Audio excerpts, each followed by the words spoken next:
suaranya. Loh, Mbak Destu jangan, Mbak Destu kan opening. Jangan Bercanda Mbak, maaf. Bismillahirrahmanirrahim. Nah, saya nongol. Oke.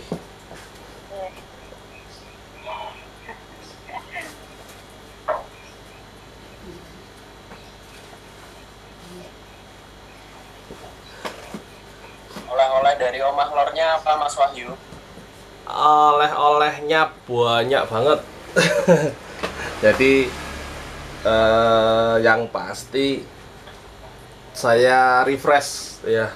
Jadi suasana Omah Lor setahun yang lalu dan sampai hari ini itu luar biasa. Tetap saya ada sesuatu yang baru. Saya di sana ya seperti anak ketemu ibunya yang lama nggak ketemu ibunya, ya seneng banget ya suasananya. Oke, orang-orang baru. Wah, ini ya ketemu binatang-binatang yang oke semua. Yang malam datang sudah dijemput. Wah, keren. Perjalanannya keren juga, pulang juga begitu. Dan biasanya jangankan perjalanan dari Malang ke Jogja ya, Malang ke Trenggalek atau ke Tulungagung itu saya pasti capek. Ini enggak, semangat luar biasa. Karena prinsipnya saat itu berjalan dan berbagi bahagia. Nah, jadi emang harus bahagia. Pulangnya pun hasilnya juga bahagia. Makanya sekarang siaplah kita ini diskusi. Silakan, kayaknya sudah mulai ini. Tolong ambilin jam tangan. Asisten saya udah datang. Jadi ya, karena waktu juga sudah menunjukkan pukul 10 waktu Indonesia Barat. Jadi biar nanti on time juga depannya. Saya buka dulu. Assalamualaikum warahmatullahi wabarakatuh. Waalaikumsalam warahmatullahi wabarakatuh. Selamat pagi. Ya, terima kasih buat waktunya sudah menyempatkan untuk mengikuti, walaupun sekarang weekend minggu biasanya untuk keluarga, tetapi disempatkan untuk belajar bersama di sini. Semoga nanti kedepannya ilmu yang disampaikan bisa bermanfaat dan teman-temannya yang ada di sini juga bisa mendapatkan ilmunya yang bermanfaat. Gitu. Sebelumnya saya buka dulu, kenalan dulu juga ya, kan tak kenal maka tak sayang. Ya. Nama saya Desta Lestari. Di sini saya sebagai pembawa acara dan nantinya kedepannya ada juga moderator yang memandu acara diskusi pada pagi hari ini. Maaf Mbak Destu, suaranya agak gemeresek. Oke. Ya. Cek, masih gemeresek? Sudah belum? Sudah jernih belum? Lagi Mbak, lagi. Iya. Oh iya, better. Oke. Jadi sebelumnya saya jelaskan dulu di sini kita dari hijau ya, jadi nanti akan dijelaskan juga lebih lanjut oleh Mbak Fildanya, dan langsung saja mungkin untuk selanjutnya akan saya serahkan ke moderator. Jadi moderator kali ini akan dibantu oleh Mbak Filda, nama panjangnya Filda Adelina Nur, Mbak Filda ini dari Tuban, betul Mbak ya? Dari Tuban.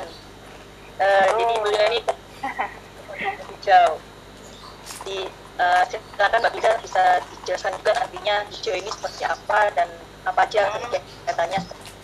Silakan Mbak Filda. Silakan. Dibantu share screen ya Mbak Destu.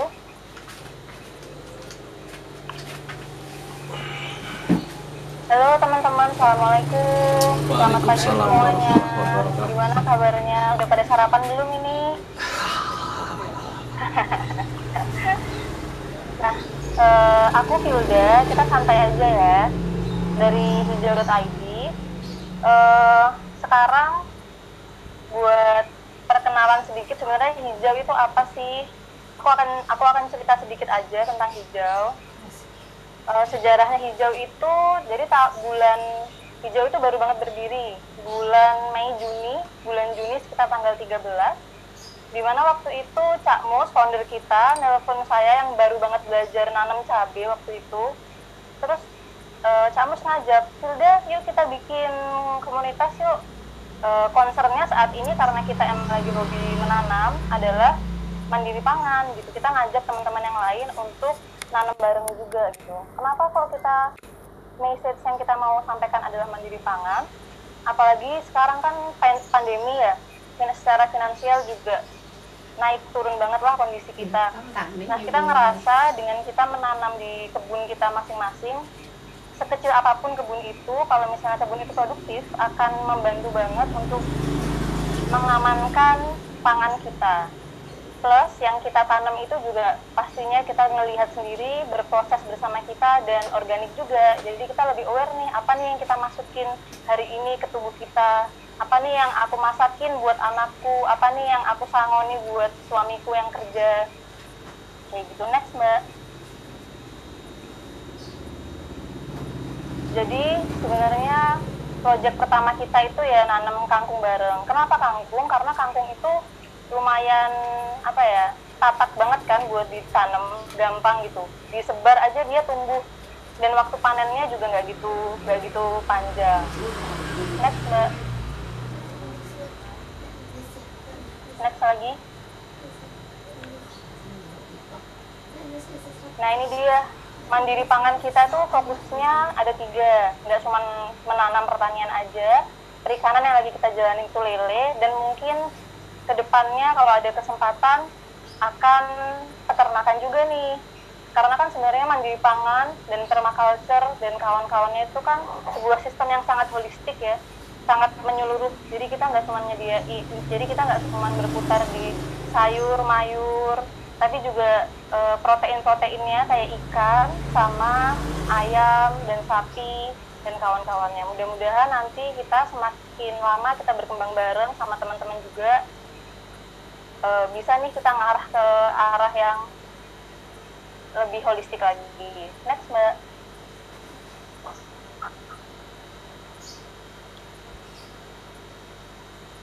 Kalau program kita sekarang sendiri sih ada 4 ya, yang lagi kita kerjain. Proyek kita sama Insan Kamil di Malang itu adalah 1 juta botol sayur. Nah, program ini itu kita campaigning tentang menanam di rumah, tapi menggunakan media botol. Botol dari mana? Botolnya bisa dari penggunaan botol plastik sehari-hari, atau teman-teman itu juga sering turun ke jalan dan mengunting botol.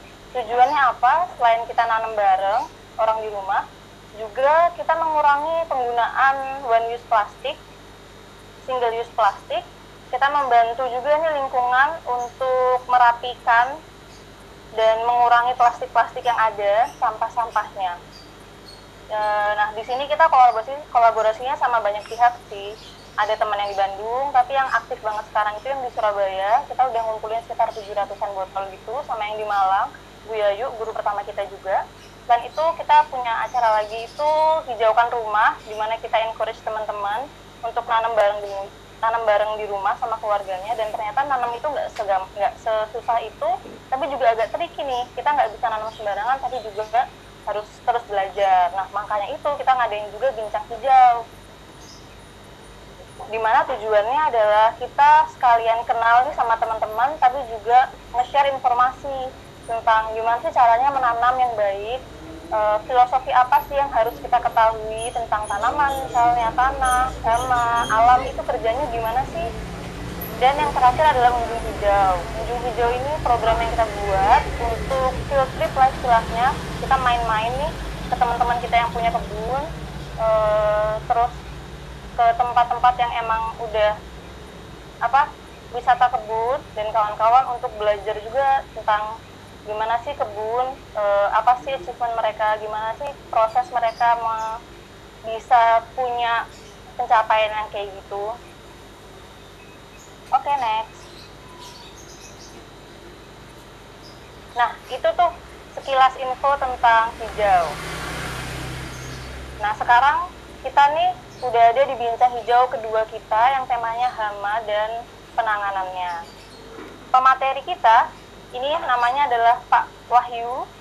Monggo, Pak, kita sapa teman-teman. Halo Pak Wahyu. Ya, ceritanya nih sebenarnya agak unik juga sih. Ketemu Pak Wahyu pertama kali sebenarnya waktu kelasnya Yayasan Beringin, Pak. Iya, di situ Pak Wahyu juga ngisi kelas tentang bicara dengan tanaman. Dan gimana ya, cara pembawaannya Pak Wahyu dan ilmunya itu mind blown banget pokoknya. Sangar lah. Dari situ dari situ tertarik banget kan, banyak diskusi gitu, dan Pak Wahyu ini mengakomodir banget nih buat teman-teman yang pengen nanya-nanya, apalagi yang pemula. Tak kenal maka tak sayang, Pak. Nah, biar disayang kita kenalan dulu sama Pak Wahyu. Ini Pak Wahyu sekarang kegiatannya apa, Pak? Dan latar belakangnya sebenarnya kok akhirnya terjun ini ke berkebun. Gimana untuk teman-teman yang tadi belum ngikutin diskusi? Oke, terima kasih. Jadi saya background saya sebetulnya di mikrobiologi. Jadi kami sehari-hari bekerja dengan mikroba, meneliti, mengembangkan mikroba-mikroba yang tujuannya tentunya untuk penyehatan lingkungan, untuk penguraian toksik-toksik yang ada di alam. Itu yang kami kerjakan. Jadi sesekali memang kami sebagai konsultan di pembenahan tanah di baik lahan bekas tambang atau untuk reklamasi. Terus yang sekarang lagi naik daun, pengusaha-pengusaha gede itu lagi tanam durian. Nah, 5 tahun yang lalu mereka salah satu dari perusahaan besar itu, perusahaan rokok itu tahu karya saya yang mampu merubah kualitas durian lokal yang bijinya besar, dagingnya tipis, buahnya kecil. Nah, itu bisa jadi besar, dagingnya tebal, terus bijinya hanya sekelingking kecil. Jadi dengan kualitas itu, aroma yang bagus, kok bisa? Nah, itu mereka coba sih durian saya itu saya lakukan seperti itu, dan alhamdulillah sampai sekarang masih jalan. Ada beberapa perkebunan yang masih di bawah kontrol saya. Nah, itu khususnya buah-buah lokal. Kalau buah-buah yang durian-durian yang bukan durian lokal, saya masih berpikir 2 kali, karena durian lokal ini sudah pasti dia lebih kuat ya, dari vigor baik dari serangan hama, daya adaptasinya sangat kuat. Begitu panen pun dia daya simpannya kuat dan tidak mudah rusak. Nah, itu juga berlaku 3 tahun ini teman-teman horti. Jadi teman-teman horti ini ingin bagaimana caranya meningkatkan tanamannya supaya lebih, ya itu tadi, extra low cost agriculture. Jadi dengan biaya yang sangat-sangat murah, tapi hasil panennya baik, kuantitasnya baik, begitu pula kualitasnya. Teknologi-teknologi itu saya bawa, saya kenalkan, alhamdulillah bagus. Nah, jadi kegiatan kami memang bertani, dan kebetulan juga kalau beternak kecuali kelinci dan ayam oke. Tapi selain itu saya perlu banyak belajar lagi, karena ternak besar utamanya sapi itu tidak mudah. Begitu kita uji salah ya habis. Kalau ternak kecil saya masih berani. Dan perikanan, terakhir tahun kemarin kami berhasil menaik tambak yang rusak, yang sudah tahunan tidak berhasil, kami benahi. Dan semua alhamdulillah teknologi mikrobiologi yang kami gunakan, mikroba dan pendukungnya, jadi organik. Tapi kegiatan sekarang kami merangkul semuanya. Jadi yang namanya petani konvensional, permakultur, tani maupun dia berdiri. Saya organik, Mas. Saya kearifan lokal. Kami rangkul ayo kita bareng-bareng membenahi tanah, bareng-bareng menyuburkan tanah dan menyehatkan lingkungan. Petani konvensional pun sebetulnya dalam dia di persimpangan jalan karena terhimpit dengan biaya produksi yang tinggi, sewa lahan, kerusakan tanah yang tidak bisa dipungkiri, dan hasil panen yang rendah serta biaya yang murah. Ini yang membuat ini ya, buat saya pribadi ini harus ditolong. Jadi begitu pula dengan teman-teman organik. Nah, intinya ya kita bergandengan tangan. Jadi sekarang ayo berdiri bersama untuk ketahanan pangan keluarga dan masyarakat yang lebih luas. Jadi bukan hanya kita bicara bagaimana perut saya dan perut jenengan, tapi kita berbicara kita semua. Jadi karena ini bertani itu kan sesuatu yang tidak mungkin bisa dilakukan sendiri. Pak Wahyu, ya. Suaranya kecil Pak. Ini ada yang komen. Oh iya kak. Mungkin volumenya bisa di ini. Masih kecil suaranya. Halo, tes. Halo, udah. Kok Udah. Udah. Saya pakai clip on loh. Coba sebentar. Mungkin kalau gini, halo. halo. Ya, gimana? Iya, udah. Udah ya. Lanjut. Oke. Mikrofonnya kejauhan mungkin Pak, ini kata Pak Danur. Mikrofonnya di sini, Pak. Mikrofonnya di sini. Nah, kayak ini saya lepas karena kayaknya ada something wrong di clip on-nya. Jadi kayaknya saya langsung ini lebih suaranya lebih jelas ya. Suara bukan. Iya, malah lebih jelas Pak. Oke. Jadi ya kegiatannya lebih ke kita bertani yang ramah lingkungan, apapun itu, petani konvensional sekalipun kita ajak untuk bagaimana dia bertani, semakin bertani tapi semakin subur, karena nggak mungkin hari ini jarang terjadi orang bertani tanahnya semakin subur, nggak mungkin. Tapi teknologi itu ada dan itu bukan sesuatu yang mustahil, bisa. Jadi semakin bertani semakin subur banget. Statement terakhir saya berikan, kalau ingin tanahnya subur ya silahkan bertani. Jadi bukan hanya skala luas, lakukan apa yang bisa kita lakukan, hidroponik kah, kita urban farming kah, atau kita tani di polybag, tabulam, pot apapun. Nah itu lakukan, karena sebetulnya dengan bertani kita ini menyuburkan lingkungan, menyehatkan lingkungan, dan ada nilai positif yang luar biasa kepada diri kita sendiri. Ada aksi reaksi antara kita dan tanaman itu sendiri.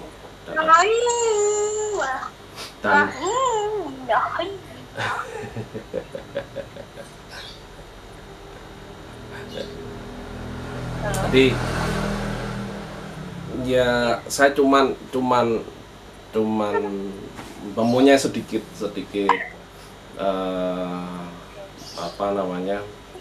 materi yang perlu dibagikan, yang semoga menjadi manfaat,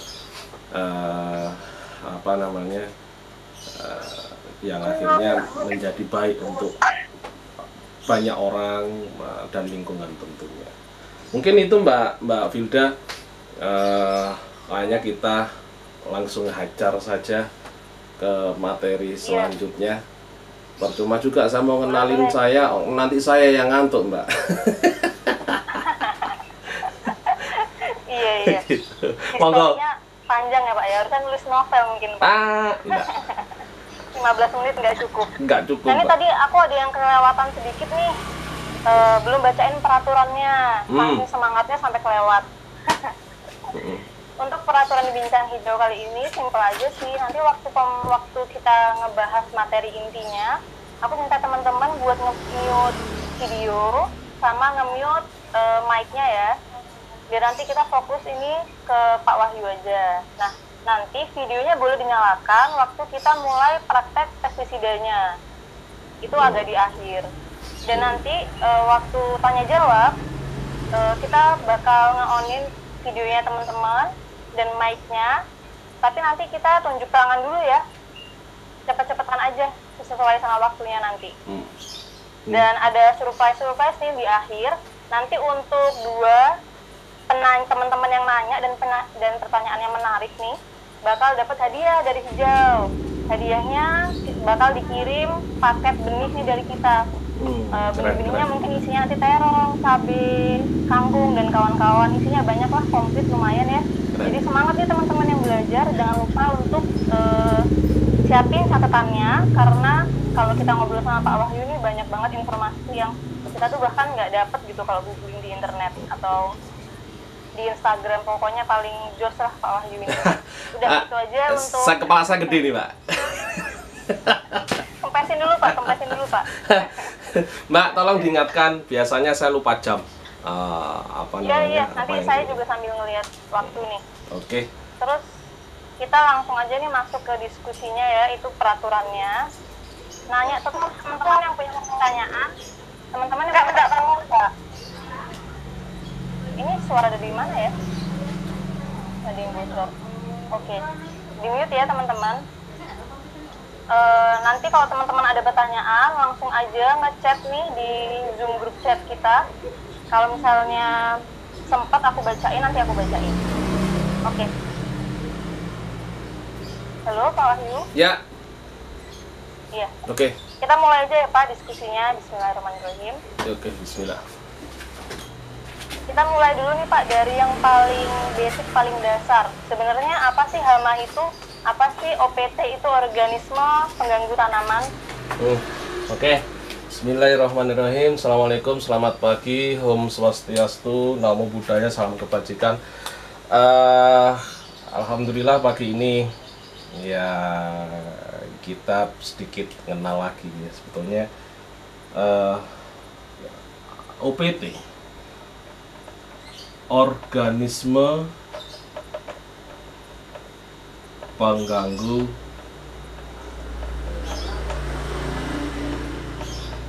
tanaman. Ya, ini nama umumnya OPT, organisme pengganggu tanaman. Ini saya kira bukan teman-teman yang online kali ini aja yang bingung ya. Sajane OPT kuopo, seperti apa OPT. Petani umumnya pun bingung dengan istilah, Mas, OPT itu bahasa prokemnya apaan? Kalau saya lebih suka menyebut OPT ini dengan hama, penyakit tanaman. Kalau hama orang tahu pasti hubungannya ini sama insek.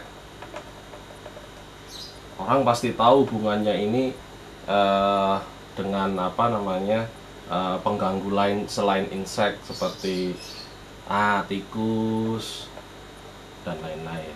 Termasuk manusia sendiri juga hama loh. Kita tanam cabai banyak, tomat banyak. Terus ada orang lewat, ibu-ibu, Mbak nyuwun cabenya ya, Mbak minta tomatnya. Ini hama atau enggak? Tinggal kita ya sebetulnya.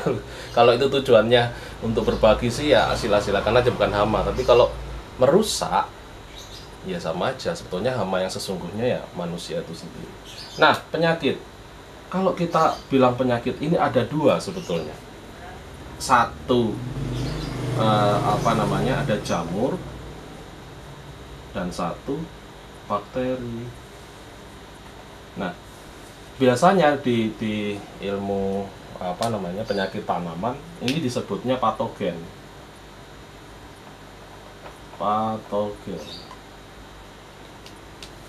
Ini sih yang sebetulnya lebih detailnya kalau tanaman itu terganggu oleh hama dan penyakit. Nah, sebetulnya apa sih yang menyebabkan mereka ini datang? Itu sederhana kok. Sebetulnya yang menyebabkan mereka datang ini ada ketidakseimbangan di lingkungan tanaman tersebut, di sekitar tanaman tersebut. Contoh, kita mulai bahas dari insek. Insek jenis ya ini trip. Nah, kenapa dia datang? Satu, si trip ini datang karena rumah habitatnya terganggu. Dia terganggu. Ketika habitatnya terganggu, dia akan mencari tempat hidup lainnya. Nah, yang kedua, makanannya terganggu, makanan berkurang.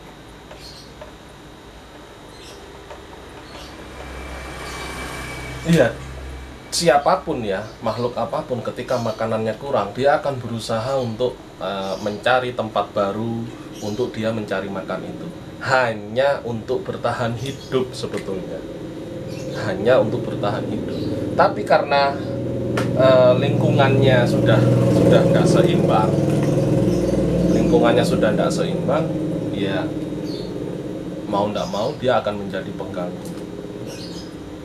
Dia terganggu makanan, dan terakhir predatornya atau pengendalinya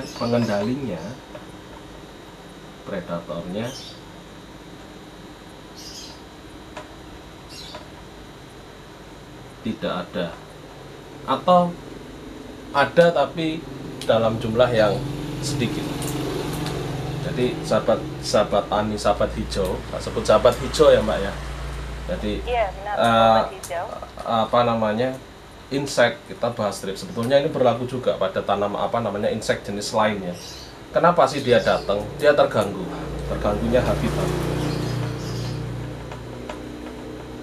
Nah, ketika habitatnya ini terganggu, tentunya dia akan menyerang apa yang ada di lingkungannya. Bukan hanya tanaman kita, bukan hanya cabai, tomat, tanaman kita, bukan. Tapi apa yang di sekitar tempatnya dia, tempat hidupnya dia ada di mana? Dia ada di gulma, biasanya yang ada di pematang sawah, ada di gulma yang di di lahan tidur, dia ada di situ sebetulnya.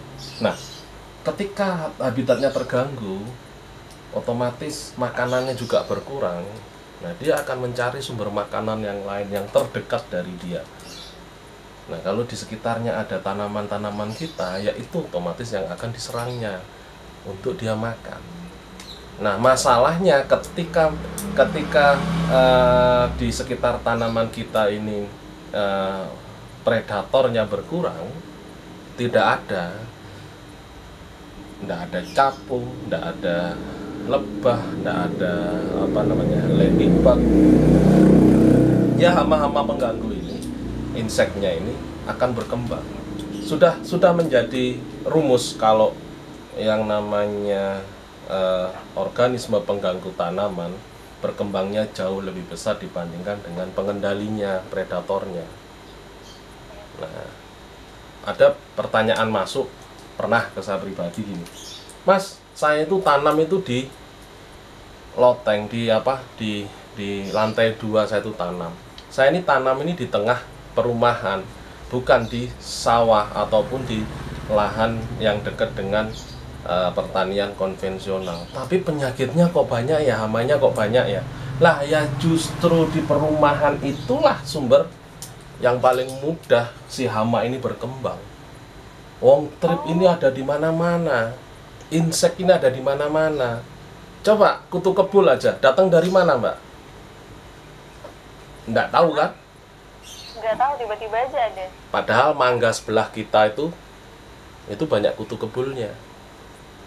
Padahal ada rambutan dari seberang perumahan kita itu banyak kutu kebulnya. Nah,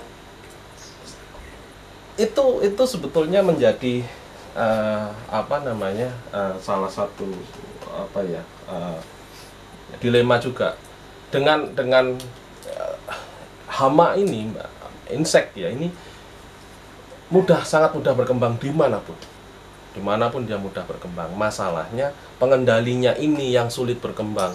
Nggak mungkin dong di perumahan kita ada capung terbang, ladybug terbang, ya sudah kena obat nyamuk, sudah kena semprot desinfektan. Nah, sedangkan trip ini ketika dia kena desinfektan atau kena pengendali, mati yang dewasa. Yang sudah bertelur enggak, hidup lagi. Kenapa? Karena kita tidak pernah peduli dengan perkembangan insek. Kita cuek aja. Nah, nggak ada pengendalinya, nggak ada ini. Nah, terus bagaimana? Nah, yang paling mudah ya kita membuat tanaman-tanaman repelan, penolaknya, refugia. Nah, kita buat bahan aktif yang mengusir, yang organik, yang tentunya dia juga mengusir seperti nyamuk, kecoa dan lain sebagainya. Nah, kami petani konvensional, Mbak, kalau di sawah ada kecoa itu seneng banget karena tanahnya, rongganya banyak. Nah, kalau kita di rumah ada kecoa, ya lari, ambil sapu, ambil apalagi kalau kecoanya terbang, Pak. Nah, biasanya terbangnya seolah-olah ke muka kita gitu ya, set. Padahal enggak. Nah, ini sebetulnya yang perlu dipertimbangkan teman-teman pelaku organik adalah sebelum menanam, pastikan repelannya, penolaknya siap dahulu. Nah, sebelum lebih lanjut nih, Pak, mungkin ada dua istilah yang buat teman-teman yang pemula, yang penggarden itu belum familiar ya. Yang pertama predator. Predator ini apa sih, Pak? Predator ini musuh alaminya insek. Musuh alaminya. Jadi ya, trip ini sebetulnya kesukaannya burung ya. Burung perenjak, burung-burung yang di sawah itu. Lah di perumahan kita kan enggak ada, Mbak. Semuanya kan masuk ke kandang itu. Jadi burung-burung. Nah, itu sudah hukum alam ketika rantai ekosistem itu, rantai kehidupan itu tadi di skala yang paling kecil ini terganggu, itu akan menjadi bumerang bagi rantai ekosistem yang di atasnya. Nah, padahal sederhana sebetulnya kalau kita ingin mengembalikan rantai ekosistem itu tadi, kembalikan semuanya menjadi terkoneksi, menjadi satu bentuk ekosistem yang bagus lagi. Teknologi permakultur yang dia ingin menciptakan sekali tanam panen terus ekosistem itu berjalan dengan sendirinya, yang namanya hama, insek ini tidak menjadi pengganggu yang terlalu membuat kita pusing, itu berjalan karena predatornya ada. Contoh, trip ini tidak akan berkembang banyak ketika di lahan tersebut ternyata ada banyak polinator, banyak lebah dan dia terganggu. Nah, trip ini akan terkendali ketika justru kita tidak menggunakan bahan aktif kimia. Kita mengurangi itu terkendali. Kenapa? Tanaman punya daya tahan sendiri. Tanaman punya antibodi sendiri untuk menolak hama itu secara alami. Contoh tomat, zaman dulu kalau kita main ke kebun tomat, kita bau bunga tomat. Sekarang ayo, siapa yang masih ingat aromanya bunga tomat? Yang ingat sekarang adalah aromanya pestisida. Ya profenofos, ya betasilflutrin, ya dimehipo dan lain sebagainya. Jalan aja ke kebun tomat tengahnya, ada aroma bunga tomat, nggak ada sama sekali. Nah, artinya itu dibunuh secara sengaja. Petani kita nggak tahu. Padahal ketika bunga tomat ini dia mengeluarkan aromanya, dan di situ ada insek ya, ada serangga pengganggu. Dia akan mengeluarkan aroma itu untuk mengundang yang namanya predatornya, pengendalinya secara alami. Dengan begitu dia datang, ya inseknya dibunuh. Itu secara alami. Secara alami seperti itu. Enggak, sekarang begitu wah ini sudah mulai datang nih ke toko kimia, Pak, aku beli obatnya trip yang paling mempan. Oke, Imamectin benzoat. Kasih penembus, kasih ini, dosis sekian, masukkan tangki, semprot. Padahal baru serangan ringan. Nah, kalau serangan ringan seperti itu ya jangan gegabah dilakukan seperti itu. Ya kalau memang kelihatan 1-2 ya kita pakai cap jempol aja, plutesi ini selesai. Nah, kenapa sih kita harus ke situ gitu, mikirnya selesai gini? Enggak. Karena kalau kita lakukan sebetulnya kita lebih sabar, tomat ini loh akan mengeluarkan antibodinya sendiri. Apalagi kalau kita berbicara hubungannya kesehatan tanaman dengan dia imunitas tanaman terhadap hama. Nah, ini menarik banget ya, Pak. Nah, ketika tanaman sehat, tidak ada tanaman yang mampu diserang hama. Sama kayak kita sehat, bahagia, duit banyak, tidur nyenyak, makan enak ya, Pak. Nah itu ada orang lewat sakit bersin cuek aja. Biarin. Berarti Coba. ini masuk ke pertanyaan selanjutnya, Pak. Bisa disimpulkan kalau misalnya nih tomat di kebun kita ada hamanya nih, ada serangganya, itu tanda-tandanya dia kurang nutrisi nih, Pak, mungkin, atau kurang sehat gitu kah kesimpulannya? Lebih tepatnya begini, hama itu datang ketika tadi kita di habitatnya itu secara alami, Mbak ya, habitatnya terganggu, makanannya berkurang, terus tidak adanya predator. Tapi satu lagi sebetulnya yang membuat dia lebih suka datang itu figur tanamannya lemah. Figur ini apa, Pak? Figur ini postur yang dia menunjukkan keseragaman daun, batang, dan akar, ini kokohnya, cantiknya tanaman, jadi sehatnya tanaman. Ini ada teman saya yang bilang, Mas, itu vitalitas, Mas, vitalitas tanaman. Lebih ngoh ya kalau bilang vitalitas itu dengan kesehatan orang, wah vitalitasnya kuat. Nah, tapi kok kayak gak pantas, Mbak ya, tanaman. Kesehatan tanaman mungkin ya, Pak ya. Biar Nah, lebih halus. Boleh. Nah, postur. Boleh. Figur lemah. Tapi tetap aturannya kalau kita pengen dekat dengan tanaman, kita harus lebih mengenal itu. Nah, kalau kita pengen dekat dengan dengan teman-teman dari luar kan kita juga harus tahu bahasanya toh. Nah, sekarang kita lebih mengenal ke situ. Oke. Figur lemah tentunya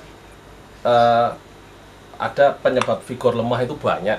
Salah satunya nutrisinya berkurang. Nutrisi berkurang ini ada dua loh. Bisa jadi dia ini kurang nutrisi atau tidak terserap.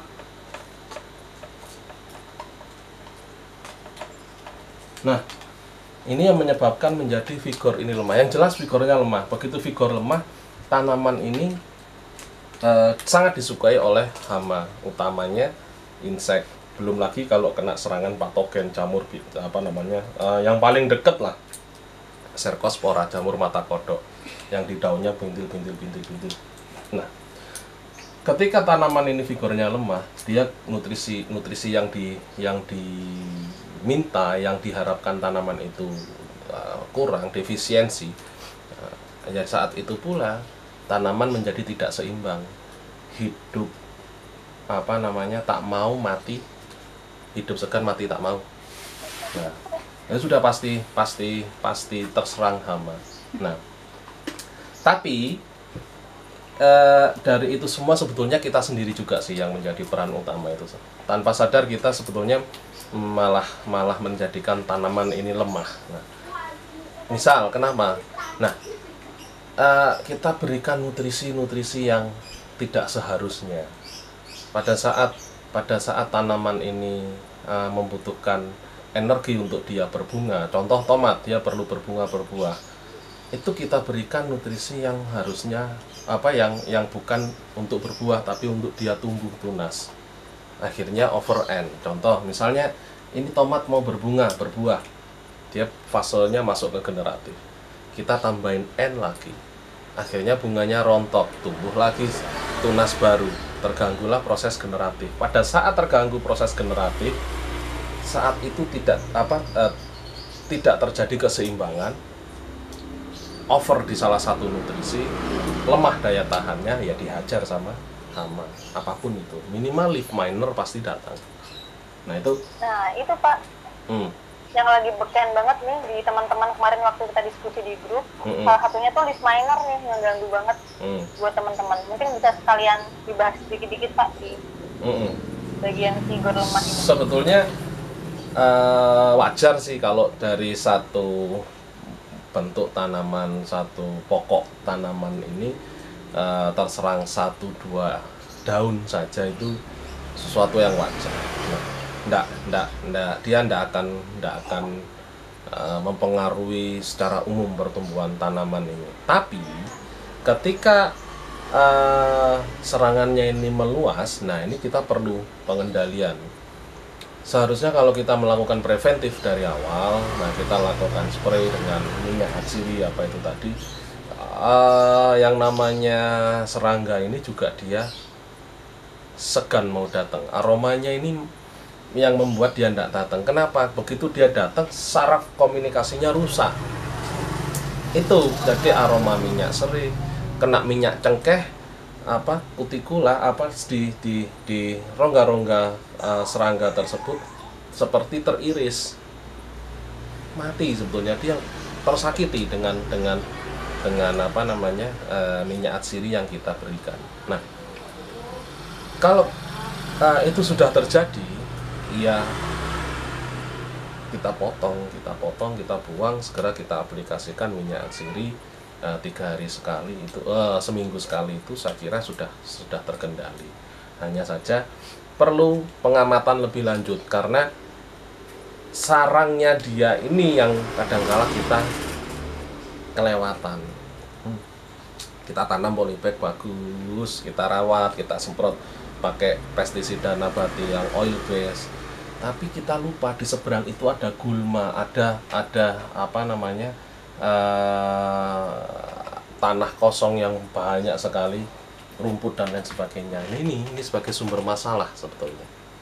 Nah, kalau di petani konvensional yang kita lakukan adalah ya kita melakukan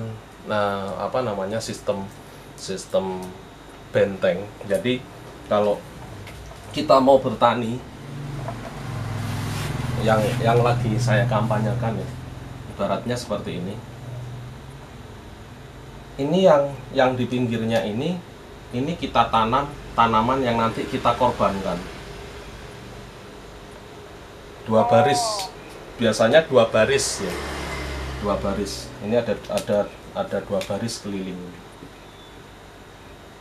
Jadi jarak 1 meter dari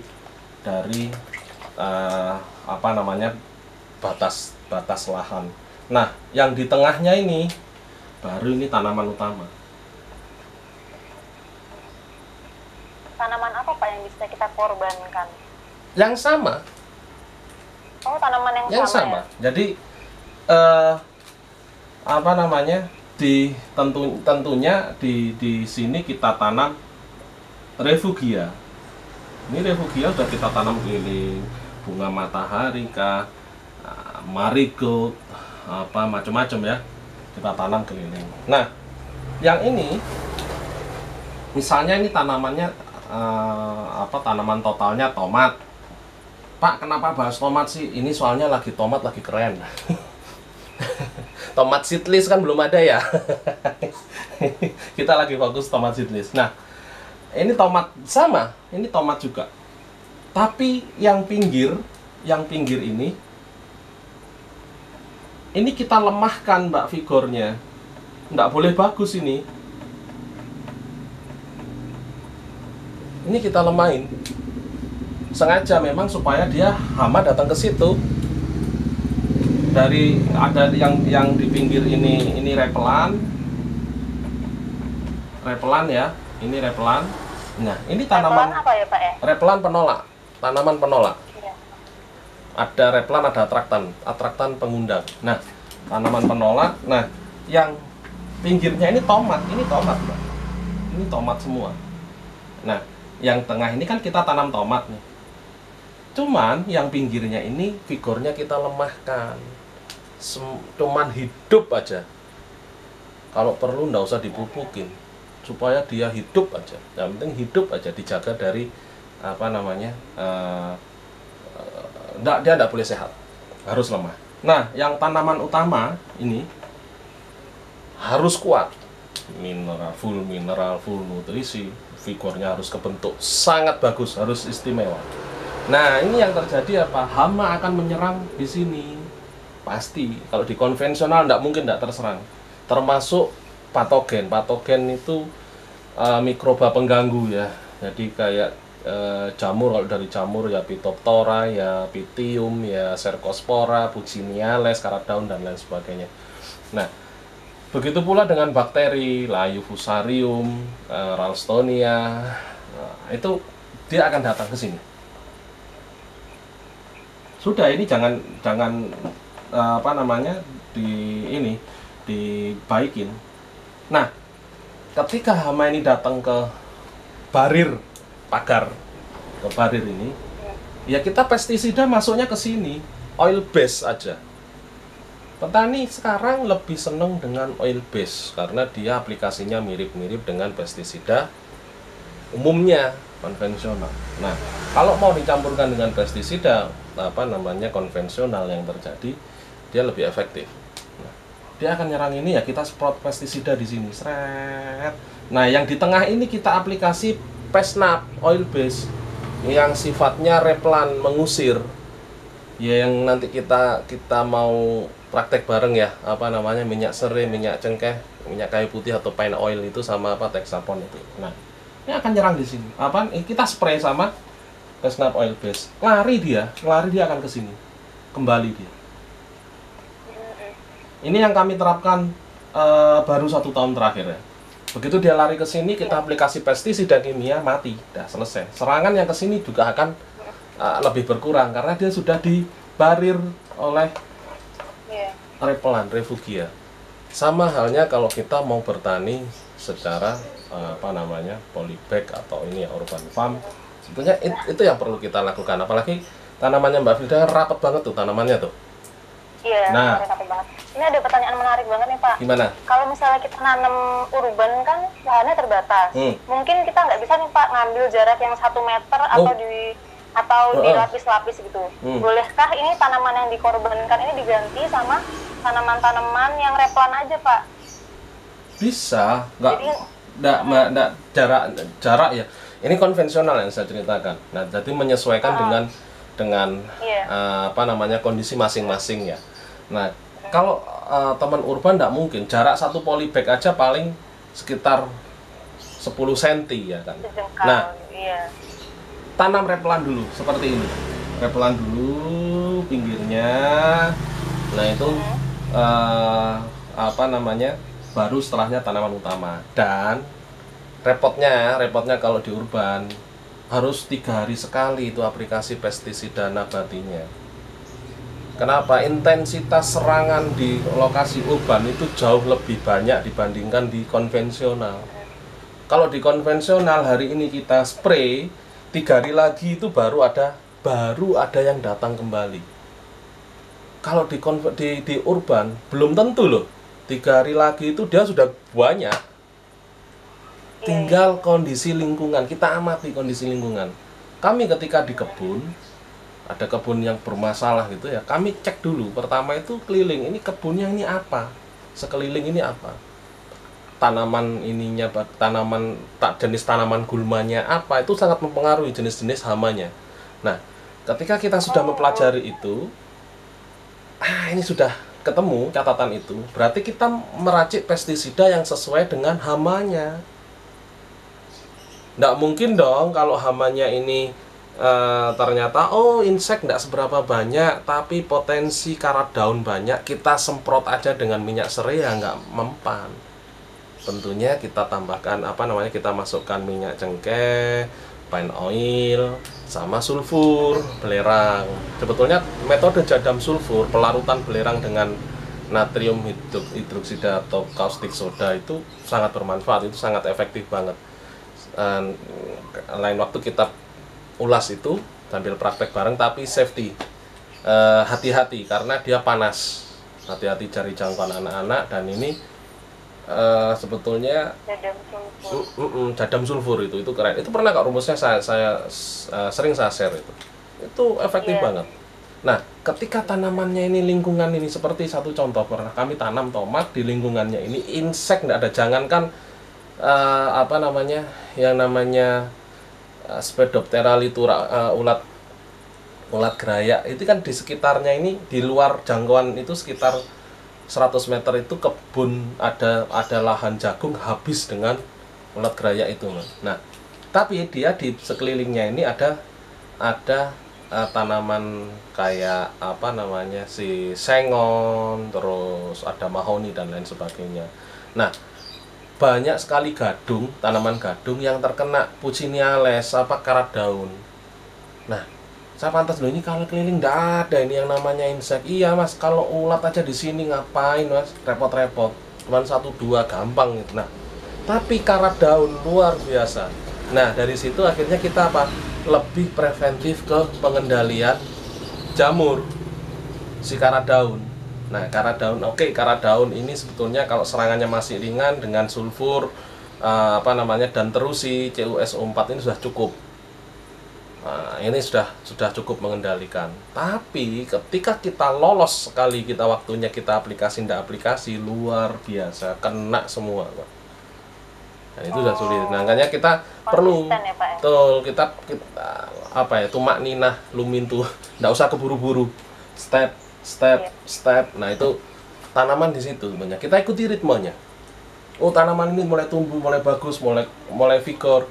Nah, ritme itu kita ikuti, pemberian nutrisinya kita ikutin, pengendalian hamanya, preventifnya kita jangan lupa. Nah, jadi aplikasikan dan hati-hati.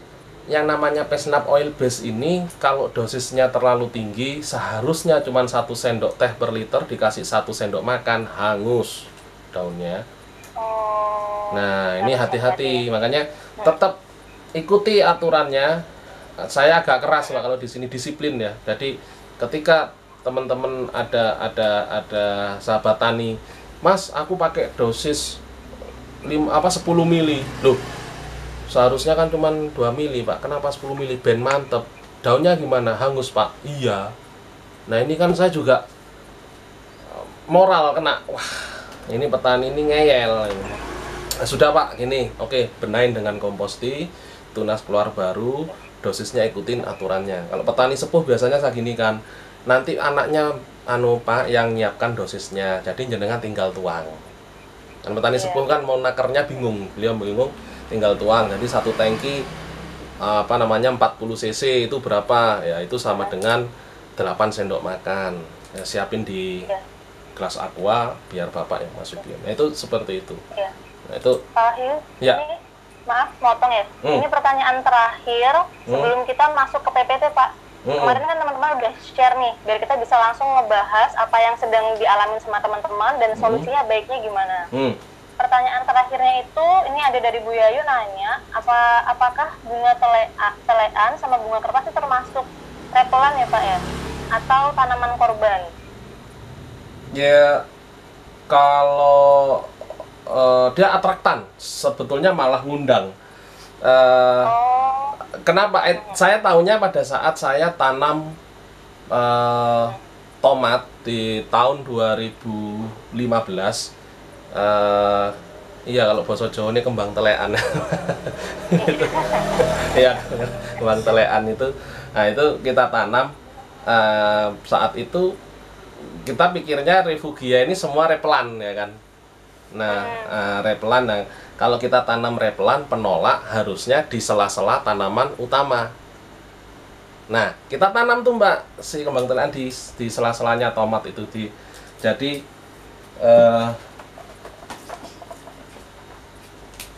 ini tomat, ini kembang telekan, kembali lagi tomat, kembang telekan, tomat, dan seterusnya. Seperti itu. Lah, kok hamanya ini kesini semua sih? Jadi, sama aja kita menyediakan tempat camping untuk dia barbeque dengan tomat kita. Lah, Mas, gak salah nandur lagi. Nah, ya itu.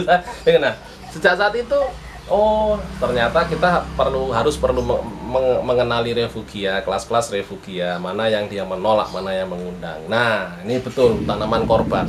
Nah, kalau misalnya kita tanam repelan, si tanaman refugia yang jenisnya atraktan, pengundang, tanamnya bukan di sela-sela ini, tapi di jarak agak jauh di pagarnya ini. Di pagarnya ini. Kita tanam di pagar, dia datang ke situ, kita spray sama pesnap atau dengan pestisida kimia. Nah, yang di selanya ini baru atraktan, baru tanaman-tanaman penolak, refugia yang menolak. Dia nggak mau datang ke sini, ya datang ke tanaman yang mengundang itu tadi. Nah, ini Pak. Ya. Cukup. Oke. Nggak kerasa nih ternyata udah hampir sejam kita ngobrol masalah refugee dan kawan-kawan. Kita langsung masuk ke bagian PPT-nya aja ya. Kita ngebahas nih yang teman-teman udah share kemarin. Kamu minta tolong share screen ya. Oke, saya tak kembali ke posisi. Boleh, mangga. Oke.